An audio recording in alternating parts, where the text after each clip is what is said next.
Hi, இன்னைக்கு நம்ம கீர்த்தி கிச்சனில் நார்த்தங்காய் ஊறுகாய் தான் பார்க்க போகிறோம். அடுப்பில் வெந்நீர் வச்சு வெந்நீர் கொஞ்சம் நல்லா சூடு வரணும், கொதிச்சிடக்கூடாது.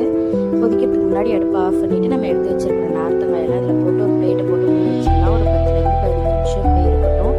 அப்போ தான் அந்த தோலில் இருக்கிற விறுவிறுப்பு போகிறதுக்கோசரம், அந்த கசப்பு இருந்தால் கூட போயிடும், அதுக்கோசரம் அந்த மாதிரி போடுறது.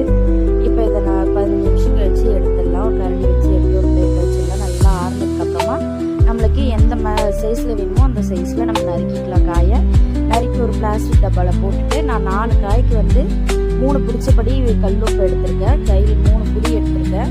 அது போட்டு நல்லா குலுக்கி விட்டுட்டு ஒரு 4 நாள் இதில் நல்லா ஊறட்டும். டெய்லி எடுத்துட்டு குடிக்கு மட்டும் வச்சிடலாம். பாருங்க, 4 நாள் கழிச்சு நல்லா உப்புல நல்லா ஊறி வந்துருக்கு காய். இப்போ இதுக்கு நம்ம தாளிச்சிடலாம்.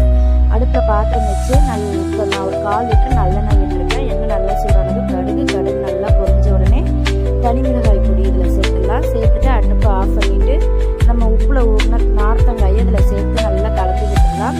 எண்ணெய் சூடாடுற வரைக்கும் இதிலே இருக்கட்டும். இப்போ நல்லா சூடு ஆறிடுச்சு. இதை ஒரு பாக்ஸில் மாற்றி வச்சிடலாம்.